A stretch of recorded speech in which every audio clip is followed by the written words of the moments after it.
যখন কারো ঘরে কন্যা সন্তান জন্ম হতো, সমাজের মধ্যে তারা মাথা মুখ দেখাতে পারতো না, তারা সমাজের মানুষের কাছে মুখগুলা লুকায় রাখতো। এই জন্য আল্লাহ পাক রব্বুল আলামিন বলছেন, ওয়াইজাল মাউউদাতু সুইলাত বিআইয়ি যামবিন কুতিলাত। কাল হাসরের মাঠ যখন কায়েম হয়ে যাবে, আল্লাহ পাক রব্বুল আলামিন প্রত্যেকটা ওই কন্যাদেরকে জিজ্ঞাসা করা হবে, কোন কন্যা যখন জাহিলিয়াতের যুগ ছিল, আল্লাহ রাসূল সাল্লাল্লাহু আলাইহি ওয়াসাল্লাম এই দুনিয়ার জমিনের মধ্যে আগমন করে না, তখন লোকেরা কন্যা সন্তান হলে ওই কন্যা সন্তানকে মারতো না, কাটতো না, তাকে জীবন্ত বালু চাপা দিয়া দিত। বলেন নাউযুবিল্লাহ। কিন্তু আল্লাহ রাসূল যখন এই জমিনের মধ্যে আগমন করলেন, ওয়ামা আরসালনাকা ইল্লা রাহমাতাল লিল আলামিন।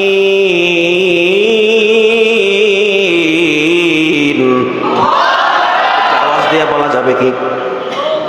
আল্লাহ পাক রব্বুল আলামিন সূরা আম্বিয়ার 107 নম্বর আয়াতের মধ্যে বলেন, প্রিয় হাবিব আমার, প্রিয় দোস্ত আমার, আমি আপনাকে পৃথিবীর জমিনের মধ্যে প্রেরণ করি নাই, এমনি এমনি পাঠাই নাই। সুবহানাল্লাহ বলেন। ওয়ামা আরসালনাকা, আমি আপনাকে পাঠাই নাই, প্রেরণ করি নাই। আল্লাহ রাসূল আসছে তো, আগমন করছে তো, কিন্তু আল্লাহ এই আয়াতের প্রথম দিকে বলতেছে, নবী আমি আপনাকে পাঠাই নাই, প্রেরণ করি নাই। ইল্লা হারফুল ইস্তিসনা, তবে আমি আপনাকে প্রেরণ করেছি। সুবহানাল্লাহ। ইল্লা রাহমাতাল লিল আলামিন,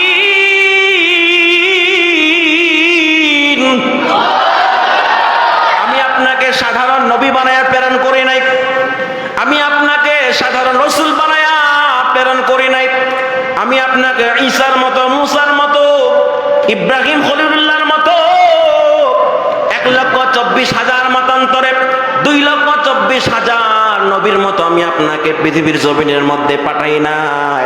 আমি আপনাকে গোটা কুল কায়নাতের রহমত বানায়া পৃথিবীর জমিনের মধ্যে প্রেরণ করে দিয়েছি।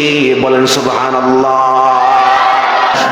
আমার ভাইরা, বাবারানি, আইয়ামে জাহিলিয়াতের সময় যখন কন্যা সন্তান হয়, মানুষেরা সমাজের মধ্যে মুখ দেখাতে পারতো না, তারা বিরক্ত হইয়া সমাজের মানুষের কাছ থেকে বাঁচার জন্য তাদের কলিজার টুকরা ফুটফুটে কন্যা সন্তানগুলারে জীবন্ত দাফন করে দিত। আমার বাড়িঘরের আম্মা জানেরা, আপনারা যারা কথাগুলা শুনছেন, আজকে আমার নবী রহমতের কারণে, রহমাতুল লিল আলামিন এই ধরাধামে আগমন করার কারণে গোমা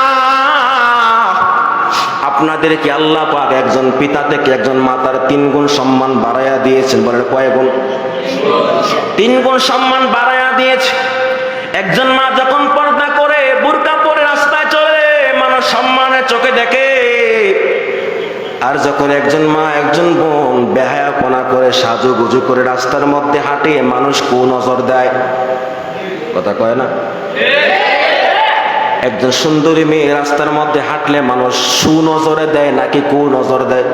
ভাইয়েরা রে আমার, এই জন্য আল্লাহ পাক রব্বুল আলামিন হাসরের মাঠের মধ্যে জীবন্ত কবরস্থ দাফন করনেওয়ালা করা যে কন্যাদেরকে দাফন করা হয়েছিল, ওই কন্যাদেরকে বলবেন,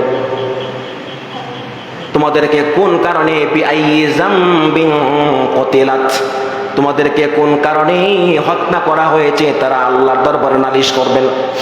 ও আমার আল্লাহ,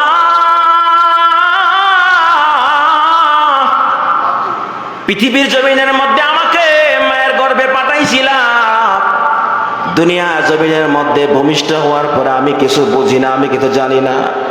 গুনাহ কি জিনিস, দুনিয়া কি জিনিস, আখিরাত কি জিনিস, আমি এগুলা বুঝি না।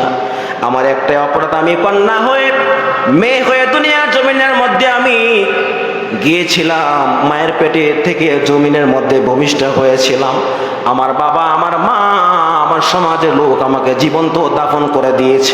আল্লাহ পাক ওই হত্যাকারীদেরকে নালিশের কাঠগড়ার মধ্যে দাঁড় করায়া জাহান্নামে পাঠায়া দিবে।